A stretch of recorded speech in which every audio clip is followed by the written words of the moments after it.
let's talk about view number 2, Honest Abe View. So Honest Abe View last week I said was about we have to earn it.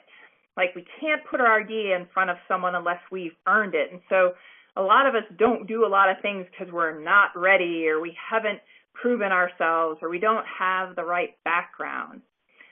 And so what I'd like you to do is take on a little slant, tweak on that commitment model that I've taught you, where I say use commitment to drive outcomes.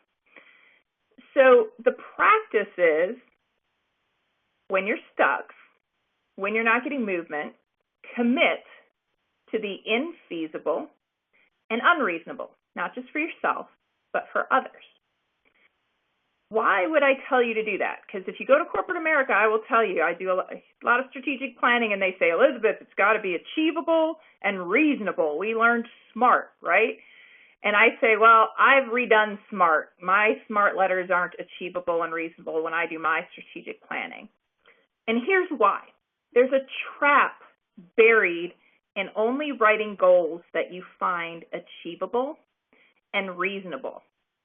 And so the best way for me to talk about this is in context of the engineer's dilemma. And I'm an engineer myself. I always joke I'm a recovering engineer.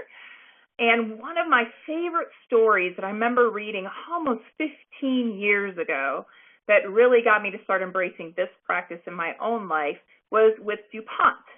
And DuPont at the time produced gigantic quantities of very toxic waste that were being disposed of and not in a way that was good for the environment. And DuPont came back to his engineering staff and said, design me zero waste. And his engineers came back to him, a few months later and said, can't do zero waste, but we can get 50% of the waste stream, in some other forms, whether it's recycled or reused or reduced. So we're at 50%, okay? Thumbs up. DuPont said, unacceptable. Design me zero waste off this process. The engineers went back to the drawing board again. And they came back to him and they'd gotten it up to like 80, 90%. They thought they were done. They thought they were good. And DuPont came back again and said, unacceptable. Designed to zero waste. And the engineers said, impossible. Impossible. Zero waste is not possible. And he said, make it happen. And so the engineers did. And in fact, zero waste processes are now one of the gold standards that you're supposed to design to. So what was a concept that was considered completely infeasible and unreasonable, and if DuPont had just said, oh, okay, you told me this can't happen, and let the engineers off the hook, they would have quit. The power of committing to things that are infeasible and unreasonable is it forces your brilliant, creative mind to go out into space and consider everything. It's an incredibly, vastly open way to keep your mind there. And so when I work with my corporate clients and we do strategic planning, I always say set goals that you don't know how to reach, but if they're goals you know you have to get to be successful, you set them and you figure it out along the way.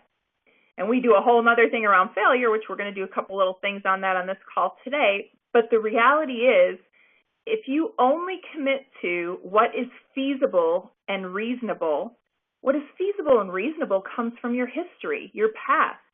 So how can you create anything new if you're only doing what you've accomplished in the past or the past tells you is okay? So you think of all the great inventions. I mean, the world used to be flat, according to some people. We couldn't fly in airplanes. We couldn't go to the moon. All these kind of things, but someone said we will do it and we will get there, and people designed to that infeasible, unreasonable standard. So don't be afraid to do that for yourself and others. We have so much capacity we're capable of, and we actually undervalue it by setting things that are completely achievable and reasonable.